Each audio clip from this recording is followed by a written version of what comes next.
Hi, everyone, and welcome to Elevate Your Life on Dr. T TV. I'm Dr. T, and this is the place where emotionally sensitive people get the emotional tools that they need to succeed. With us today is a really cool guest that I want to introduce you to by reading his bio. We are getting to spend our time today with George Donald Miller, who has been coaching emerging leaders for over 8 years. Those he coaches understand and develop social and emotional skills while learning to define a purpose for their careers that drive them to their maximum potential. George Donald has an MA in transformational leadership and coaching. And we're looking forward, George, to you transforming our life today. So thanks for being with us. Absolutely. I'm so glad to be here today, Dr. T. Thank you for inviting me and creating this.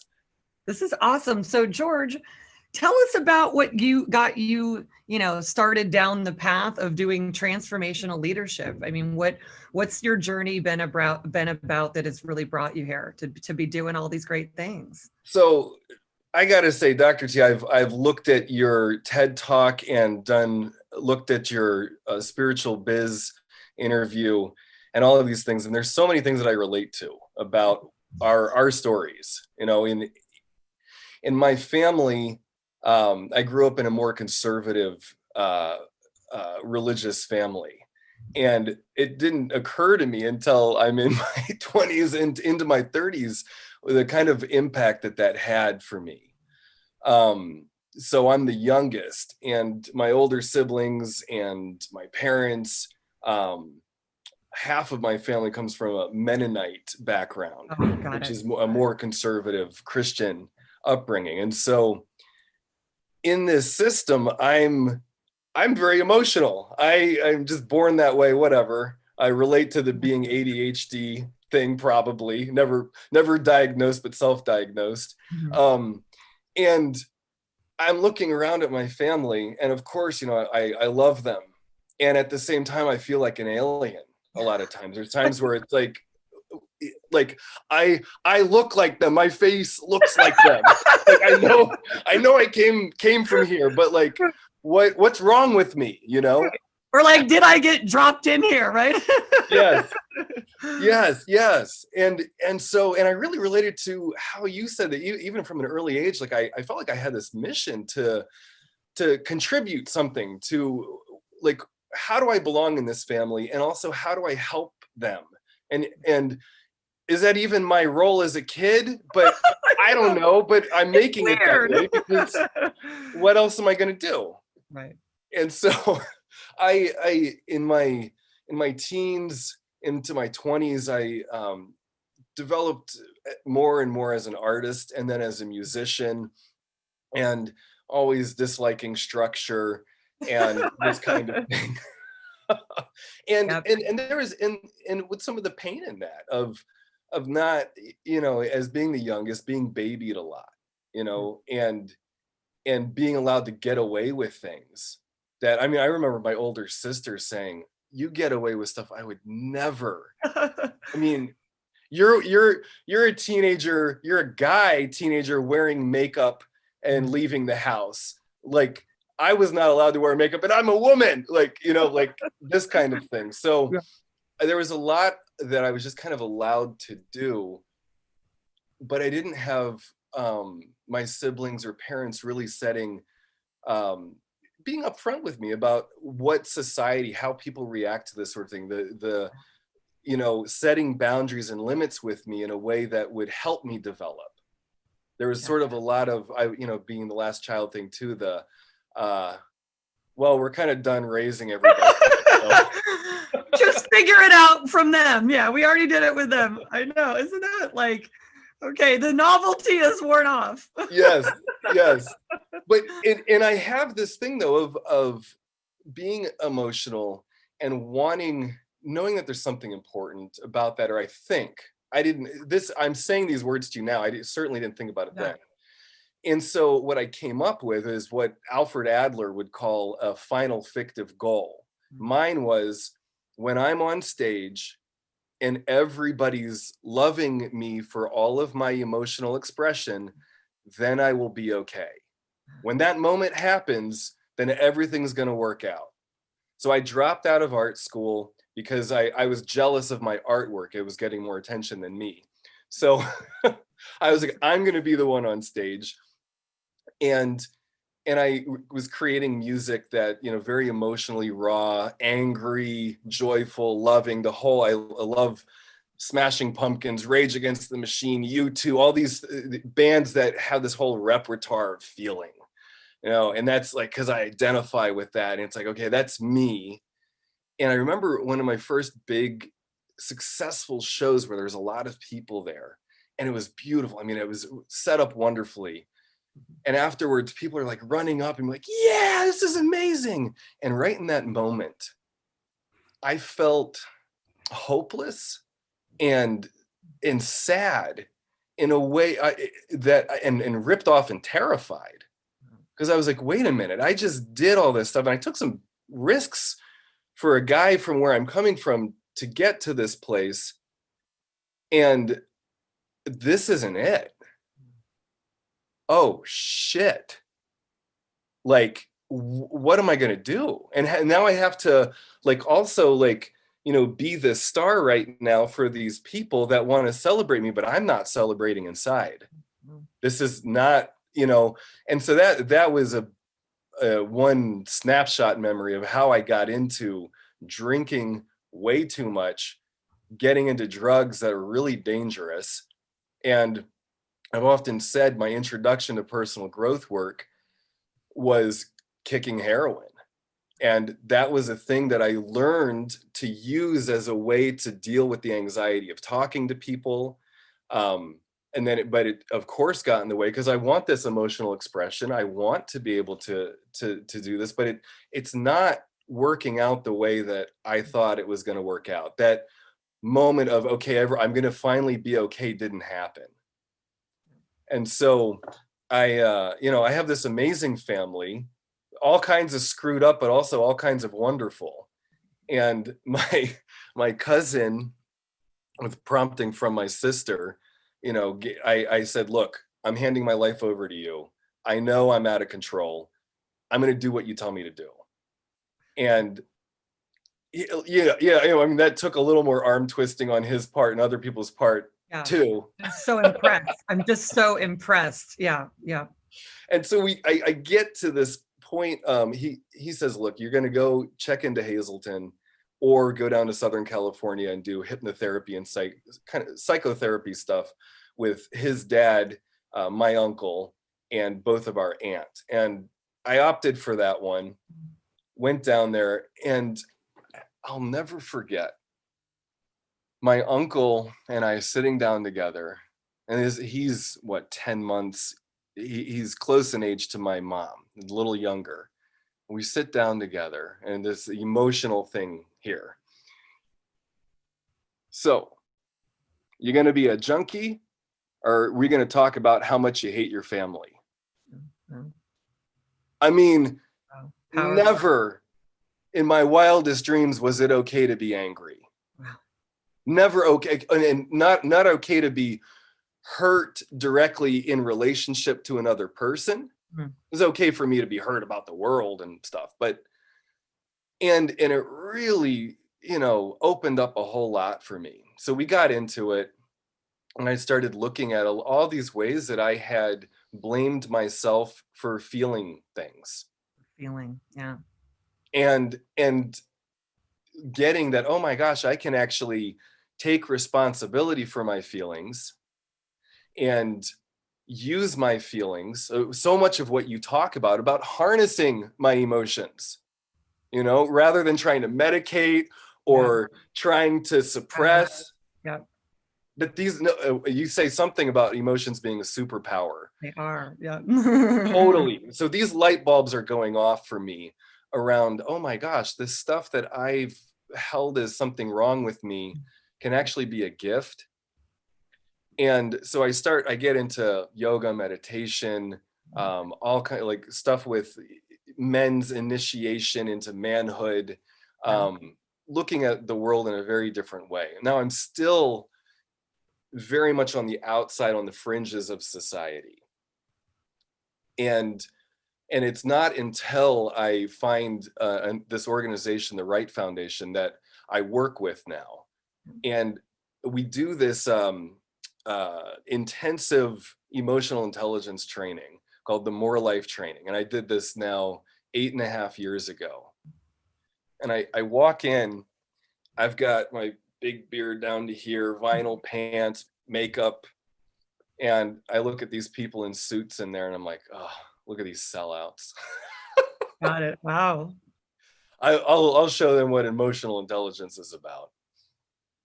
And very quickly on that training, I saw that I was I'm on a lifelong journey. And it is like yoga. There's always more for me to discover emotionally.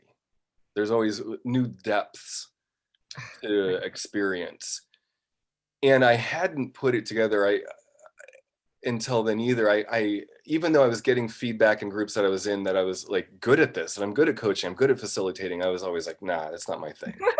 Right. I want to get away from this stuff. Yeah. Yeah, well, yeah, totally. Because I also have both my parents come from missionary backgrounds. So there's this saving the world thing that I have a lot of feelings about. And so I was like, I don't want anything to do with, like, I don't know that I want to help people, whatever. But as I got into it, I started to see more aspects of my family systems at large, and that actually, like, in meetings like this, in coaching sessions, in talking about this stuff, this is like, I get to create that final fictive goal kind of moment by moment of discovery with me, with another person, that I still play music and stuff, but it's in music, it's actually the creation of it more than the see me that I find useful. And in the coaching sessions now, it's more about like the getting to these deeper hungers in the emotions. Like, how do I want to be seen and understood? And how that actually matters in a business meeting. Like this, it is the meeting. Yeah. Yes. Good. Yeah. Yes, at all It's levels. the creative, collaborative process that is going on emotionally. Yeah. Yes. Yeah. And that everybody has feelings. And if we pretend that they don't, we're not nearly as effective in meetings, and so much time is lost where people are like kind of stepping on each other, but not really figuring out, how to use their deeper desires. And a lot of effort, right? There's a lot of effort to not acknowledge that we are in an emotional matrix. There's a lot of effort that goes into not acknowledging that. Yes. Yeah. Yes. And then totally. And what you talk about it, that resistance, and it just creates so much, it just adds to all the pain that's already there. I really feel it creates all the tension because there's all this energy of not acknowledging what is. Yeah. Yeah. And then by not acknowledging what is, if we're not acknowledging what is, how are we going to move together on something? And how do we use it? How do we reshape it into what we want? I know it is quite something. This is why I love giving emotions the PR that they deserve and making them look beautiful. And, it's like any way to like, it's great, to connect with all of this. So continue on. I'm really feeling transformed by your journey. Well, so I'm getting into that. And what you just said, though, I wanted to underline how there's tons and tons and tons of research. I mean, this has been emerging over the past, what is it now, 20 years. I think Daniel Goleman put out that Harvard Business Review article about the importance of emotional intelligence. And it's been looked at more than, I don't know, at least a few years ago, it was looked at more than any other article that CEOs are pulling up on, like, okay, this is really a thing that we got to pay attention to. And with all this emerging research, and I'm still in a place where every day I am learning to accept my emotions more and use them as a tool rather than trying to suppress them. So it's really this big journey. And so I think that where, when I was learning to embrace the hurt that I feel moment to moment, and that's a tool that I can accept about myself, and the anger too, which I spoke about earlier, and that in coaching sessions, this is the kind of thing, or it's a spot where I'm more likely going to be able to create the kind of experience I want to have. I mean, I get so much out of coaching. Sometimes I think I should be paying the people I coaching. know. I'm like, this is me being me and calling it a job. Which is Yes. what I want for everybody, right? Which is what I want for everybody. But you're so right, George. It is transformative to be connected emotionally. So whether it's a coaching session or not, and especially in these sessions where people agree that we're going to connect emotionally, right? It's just everything's available to us. Yeah. Yes. And so as I'm getting into that more, what's emerged is that in coaching sessions, in career coaching, in all aspects, this is something really valuable. And I began coaching with the Right Foundation, coaching people in, so we have a variety of programs, something called the Year of More, and which is like leadership development, emotional intelligence development. And then we have a master's and doctorate program where in transformational leadership and coaching. And so I'm working with students in these programs, wonderful stuff, amazing curriculum that we work with. And then I start getting referrals for, people's like, hey, my friend is in a really tight spot in their job right now. And I keep trying to like say, do this or something, and it's not working. So would you talk with them? And then through the coaching process of like them finding out basically this thing of like, oh my gosh, I have feelings. And if I'm not acknowledging my feelings, then all sorts of problems come out of that. I'm not communicating to my boss clearly. I have all these resentments that I haven't acknowledged. And I wish I could just get over these resentments, but I can't because I have them. And how inconvenient. Oh my and then God. to find out that, oh my gosh, but these are actually data points about things I haven't said and things I can take responsibility for in communicating, and that me being more me and acknowledging more of my emotions is actually then contributing to, oh my gosh, yeah, because of course my boss isn't perfect, and of course the whole organization isn't perfect, and the things that I'm feeling upset about, there's actually valuable data in that.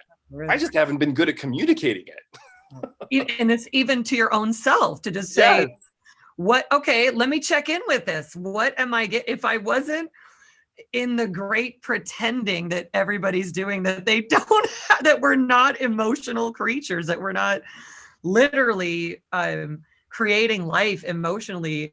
If we weren't in the great pretending, what would this information be giving us so that we could be aware of it and choose what we want to do with it and utilize it? It's really something. I'm loving this, George, this conversation. Thank you. The great pretending. Oh my, I like that phrase. I've thought of it as I don't know if you ever saw The Matrix. Yeah. I've in my TED talk, I talk about, at one point going, what am I doing? I'm given an Academy Award-winning performance all the time. I don't want to be acting unless somebody's actually going to give me the Oscar here, which I pretty much deserve. Yeah, it is that quality of everybody pretending something for generations and generations at this point. So I love what you're saying as an emotional scientist. Like, the data is there if you can just be connected with it, and it's not something that you're constantly trying to push away, because you're pushing away your emotional intelligence. Yes, yeah, a superpower. Yeah, And exactly. then the price to pay is that, well, yeah, I do feel hurt. Is acknowledging what is I do feel angry. I feel right, and I feel afraid. Yeah. And to feel more in that, and it's like this, the more that I can embrace my own feelings, then I can just see what's going on. Like the pretending, as I start pretending less, Yeah. then I start to see like, oh, that's how that person is pretending. And oh, I relate to that pretending Yeah. because, then, but all of a sudden now I have this whole array of other ways to communicate to somebody that I wouldn't have seen before when I'm stuck in the pretending. Yeah, you're literally able to, I really refer to this as people's relationship with themselves, whether they know they have one or not. You're able to see how your own relationship with yourself is going, what you are doing, what's really happening in it. And you're really able to more scientifically observe other people without judgment, and you're able to get the data on that, and be communicating, collaborating from a place of that much more understanding of the actual matrix of things that are going on. It's Yeah. really something. Yes. Yeah. Otherwise, it's like this is so. Otherwise, all of this stuff where everybody's so confused and miscommunications and all of these things, I really see it because there is so much energy going into not even, by the way, not even using the word emotions, which I love that we're saying over and over and over again here today. Like, let's get it into our entire atmosphere as an energy that it is, as a power. Yeah, absolutely. And I think that, the shift in emotional intelligence has been a hotter and hotter word. I see it around more. People are reaching out, literally saying, guys, my wife tells me I need to be more emotional. Yeah. Like, is that even possible? And in that we could even see this as an opportunity. I mean, I think back to like my grandparents who grew up in the Great Depression, just staunch, like, I serve the community while bleeding myself dry. Yeah. And that is life. And I don't even know that I have feelings. And, there's a lot of reason for that. There is a lot of this whole pandemic thing going on now. Amazing to find out about John Bowlby, who was the guy who talks about attachment theory. Oh. And before when his parents, they were dealing with the stuff around the flu. And so there was a lot of beliefs that came up about, when I just gave birth, okay, and in this environment, I might transfer diseases and things, because they didn't know what germs were. It was just this stuff. And so they came up with all these ways of distancing physically and also then emotionally. And so this was a big deal. John Bowlby came out saying, like, look, a lot of the problems that we're having is that parents don't spend time with their kids, with their babies. Right. These days, like, we might have it the other way of like, parents are like, we got helicopter parents. But so not even that long ago in our history, we didn't connect with children the way that we're connecting with children now. So it's kind of like I see this progression of like, oh wow, connecting, physically holding a baby, rocking that whole. Yes. Like creating intentionally, like we're actually collaborating. My child and I are collaborating right now and creating life together. Yes. It's really amazing what you're talking about, George. Which is why, of course, studying psychology and all of this stuff is so cool. Is that, as humans keep learning and evolving, and then those of us that have sort of really dedicate our life to this emotional evolutionary process, to really recognize the level of where the masses are relative to the people who are trying to lead this kind of emotional revolution that's going on. And that example is just really stunning, where because they didn't know stuff yet, right? It was less attachment, and how that what that created for years and years, and could create continuously for generations to come. And why it is so essential for people to prioritize emotional development and emotional connection really, to me, like at the top, this is at the top of the hierarchy for solving every issue and creating what we want. Yeah. Yeah. It is. And it's because we're humans, you know? Like We I think are about, I emotional. don't know who cites this, who said this, but Dr. Judith Wright cites it, where when there's a lot of research for people on their deathbed, ask like, what do you want more of? Like, what do you wish you could have done? One of the top things is be myself, Be myself. express my emotions. Yeah. That's like right up there in like number 1, 2, and 3. And so it's literally a client, a client who works as a national sales director and had to go set up a whole bunch of meetings. This is before the pandemic. Go set up a whole bunch of meetings and learn how to engage. But he's super analytical, bright guy, can figure out all kinds of problems. And then now he's like, uh-oh, I got to talk to people. So we're coaching on this, on how to use emotions to connect with people. And one of the things he said to me was, you know, I mean, for fear of just making this all sound too simple, I'm basically learning how to be a human.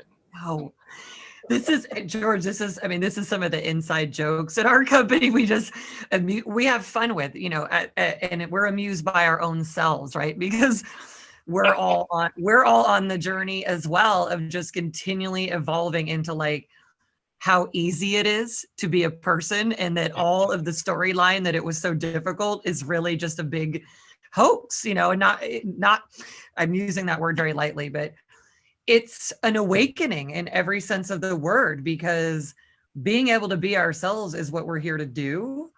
And it's what I feel what we would naturally be doing. But if we don't have an emotional developmental infrastructure that supports a person to be that self and really access themselves, actualize themselves, and give that self into the world, I really feel like we're just constantly missing out on all of these great resources, these great human resources, and most of all, the person's missing out on themselves. Wow. Beautifully said. Beautifully said. I couldn't agree more. I was just thinking about an article, a little blog I read, that Jeffrey Rahman and Grant Levitin wrote, just a little thing in LinkedIn. And they're talking about right now the challenges in corporations, where we've got this pandemic, you don't have coffee conversations the same way anymore. There's not, people aren't like in the same room with each other working on something.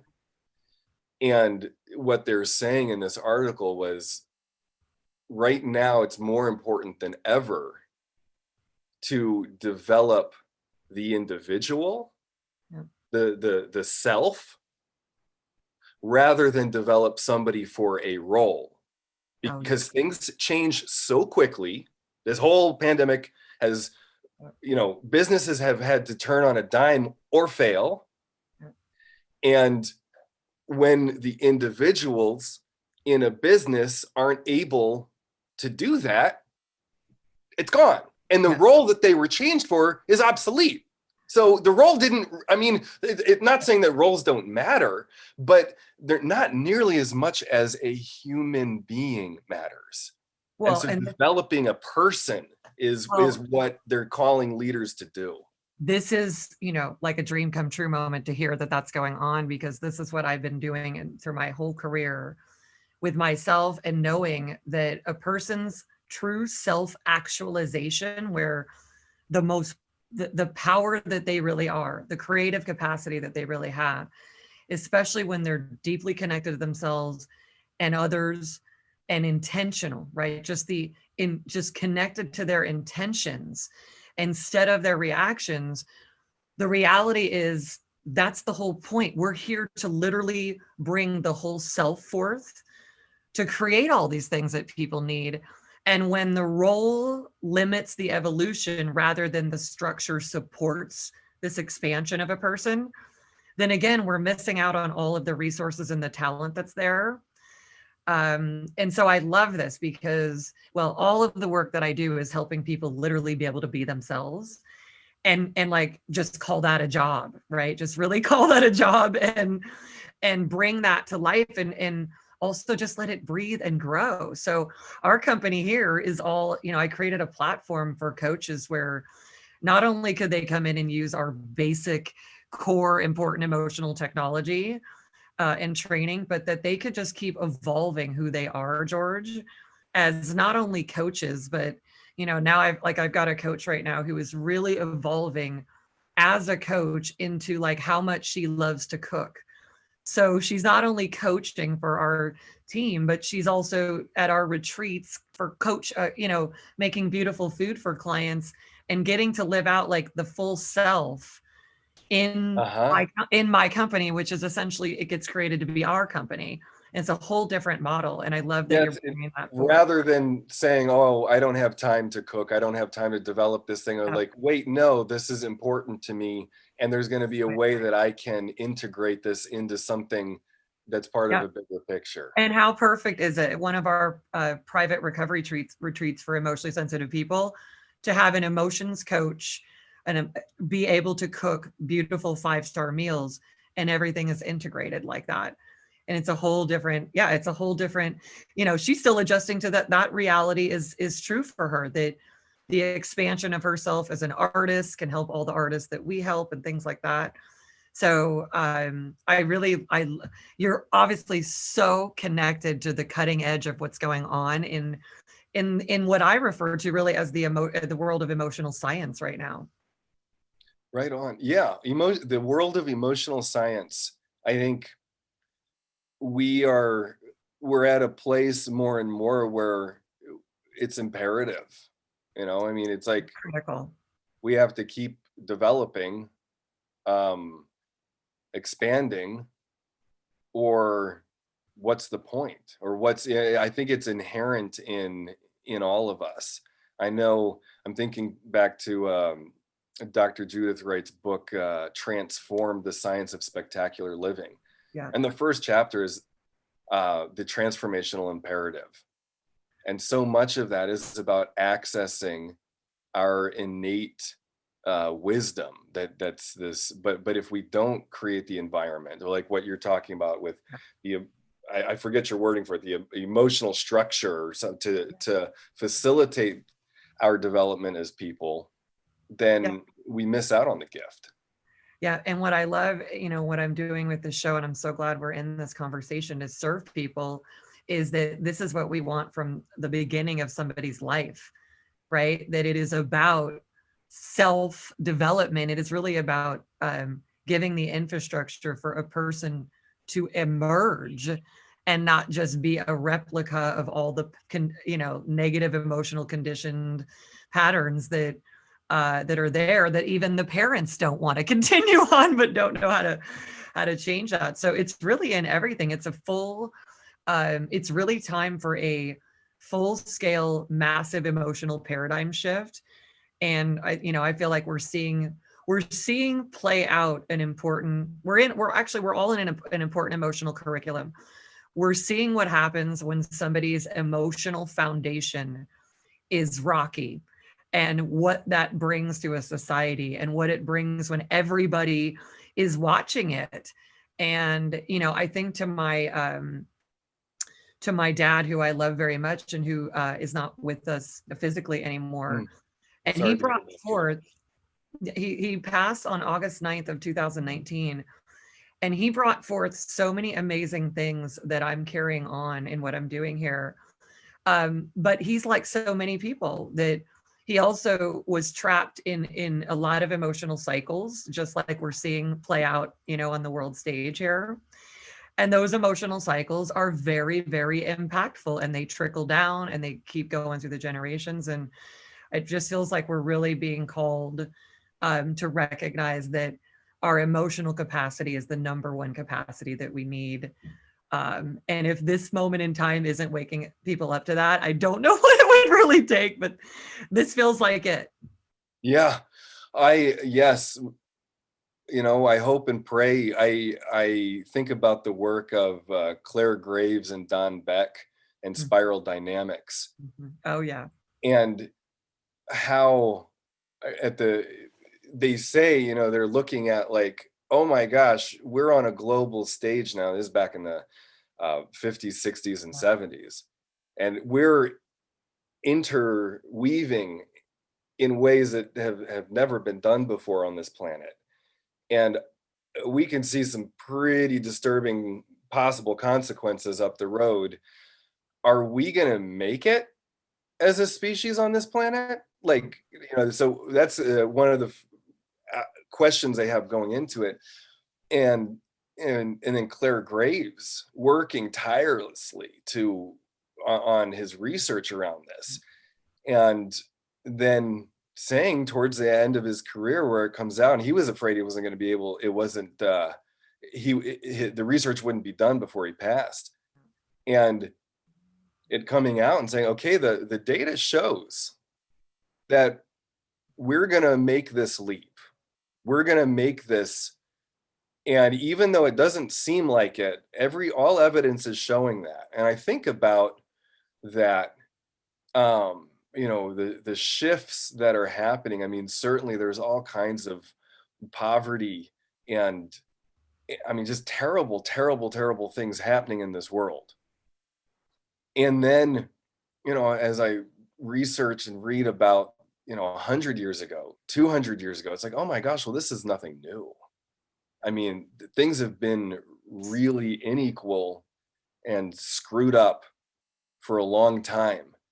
And the fact that we're talking about it and able to go further inside and acknowledge our responsibility, my responsibility in how I impact this world. I Right. mean, That this it's is a powerful. conversation that has not, this is new. Yeah. That and this is one of the premises of my work is just you are a powerful creator, whether you know that or not. You are creating powerful creations, whether they are chaos or messes or and to know your powerful creative capacity because everything you're doing is creating something and that's resonating in the world. It is a real viral effect that's going on. And that's a cool thing, right? Because when you get yourself connected to yourself and connected to the deepest intuitive outcomes that you're here to create as a person, you're shifting your own self as this massive resonating butterfly effect, or what I Yes. refer to as an emotional strength effect that is just going out. And yet, if it's the other end of the spectrum, we're all at the end. We are all in the matrix of receiving what other people are not taking care of within their own development. Yes, and the point that you make about that, turning on this consciousness, or that's what I'm calling it right now, of oh, I do have power, I do impact the world.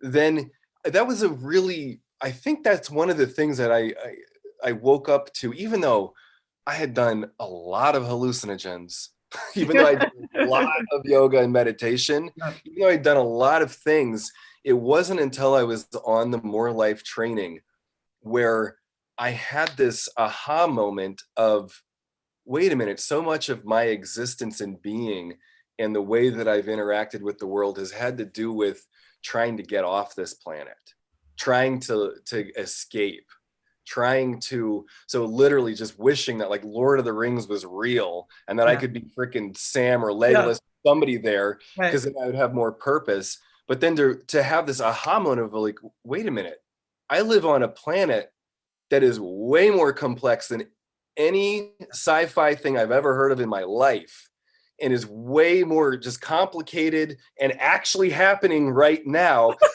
Just to notice. Yeah, Have just to an notice. impact on it, like Yeah. every choice I make, and then to have the technology, because often on the trips or whatever, I'd have these cool insights about, wow, I really am alive. But how do I bring that back to moment, day to day, the mundane? How do I do that? And to get the technology of one of the tools that we use is assignments, another Adlerian thing. Yeah. So what are these little micro things I'm going to do in my daily interactions that challenge the limiting beliefs, or the That's right. what did you call it, the veil, or no, you said something else that I Oh, the like. performance, the Yes. pretending, the Yes. pretending. Okay. What are the little things I'm going to do every day that challenge the great pretending, challenge my pretending, possibly challenge other people's pretending? And a great example of this. So a client reached out about interviewing. So this super bright guy, like, you know, intimidatingly bright to me. And he's like, look, when I get into the final interview, I've frozen before, literally unable to speak for a Oh, minute. oh my gosh. And this is a guy, he's like, it's so upsetting because I've done the 5 interviews up to that one, and then it's something about like being with powerful people and whatever. He's like, but anything that I can do, if it's possible to change this, then any amount of money is worth it, just to Yeah. know this thing. And so we get into it, and he's got a job. He's applying for other ones. And so what we find out is, oh my gosh, he's always been seen for being perfect and having the right answer. Yeah. Everything, and he is so emotionally buttoned up and perfect. And if anything goes outside of that super tight zone, well then, who knows what's going to happen? Please. Whether it was, oh, I just get the stare from my parents, or they might actually have hit me back when I was a kid, or whatever, but just this absolute unacceptable to show anything. So what we came up with was for him to purposefully make mistakes. Oh, cute. Then, so he goes into work, comes back the next week, and I'm like, okay, so how was it? He's like, George, this was the most productive week I have ever had. I called my staff by the wrong name, and the world didn't end, and they kind of laughed at me. I'm telling my team different things, and they're like, no, that's not how you do that. And they stepped up. Nice. They showed up more. And he was like, and then, so now I'm laughing, and I'm like, and I'm feeling like afraid of like people's things, but I can handle it. And he's like, I get it. I get that I can go into that interview. I can make a mistake. I've now worked into, it's like, going to the gym and learning how to build up a Yeah, it's muscle. emotional fitness. Yeah. Yes. Yeah. And so that's an example of how we use coaching, and finding specific things that people can do to challenge the limiting beliefs about themselves, stretch into that emotional discomfort, and at some point even begin to enjoy it and say, Yeah. I have. How about that? Enjoy your life. Yeah. Yes. George, all of these pieces are coming together so perfectly, interestingly.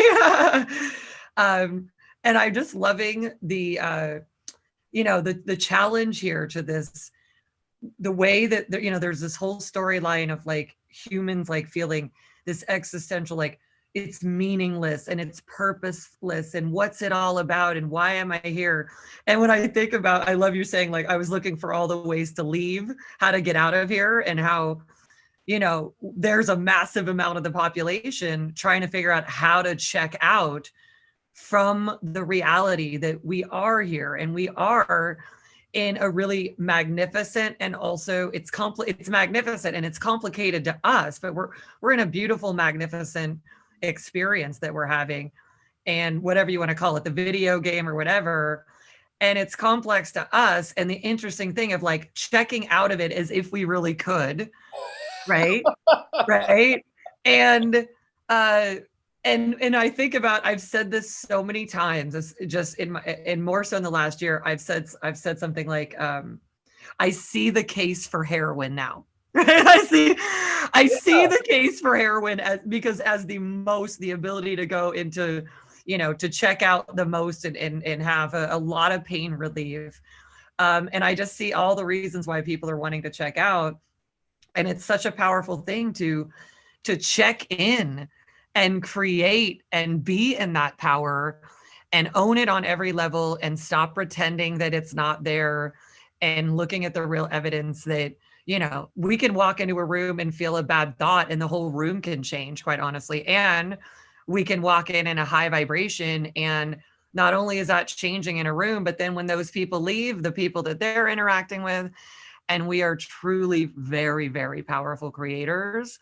And I just love, that we're talking about today, the difference between really checking out and trying to leave and actually totally go forward in this experience, because it's anything but meaningless and purposeless. It is anything but that. In fact, we are here to get on, into the driver's seat and create it.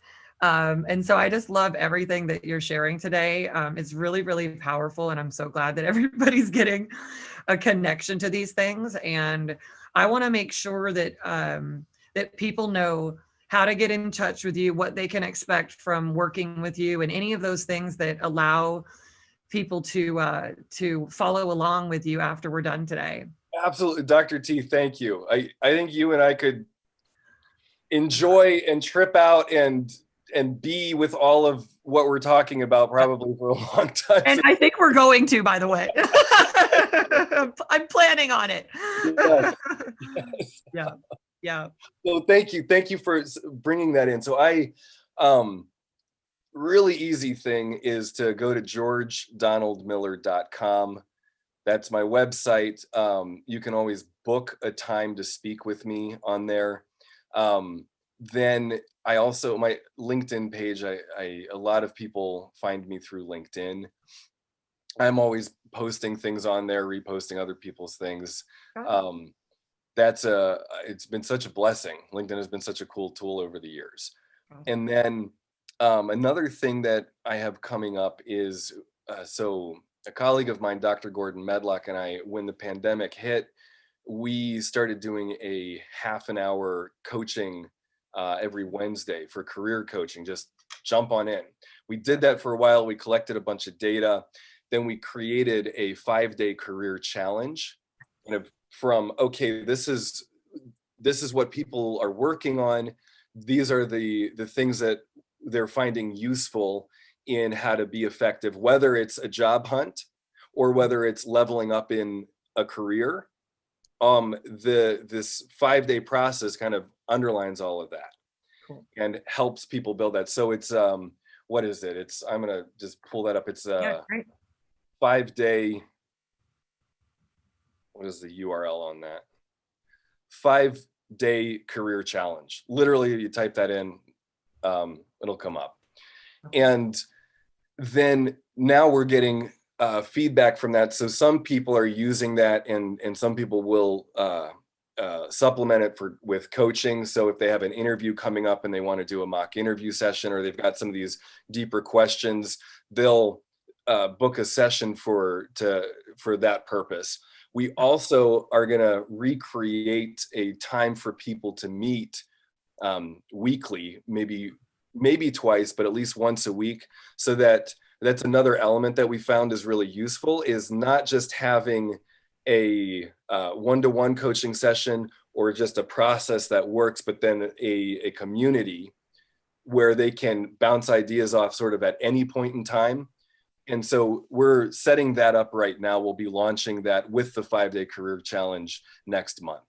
So awesome. I'm so glad everybody's getting this info. It is clearly a time where there's so much going on with people's employment and work and career, and coming into a new level of understanding of the opportunities available for people to create what they want.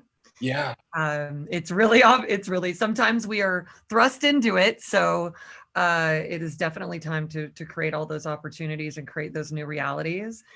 And George, the last question I really want to do is one that I always do on the show, which is the question of, if for some crazy reason, this was the last moment that you could give a message to the world, and this would really be, what you leave to the world, your legacy, and what would be carried on, and people would know, just like you're quoting so many people today, beautifully giving them credit. This would be this thing that, that we heard George say, and it changed our life. What would that message be? Ah. When you first asked that, the thing I'm afraid to say, Oh, go for it. Yeah.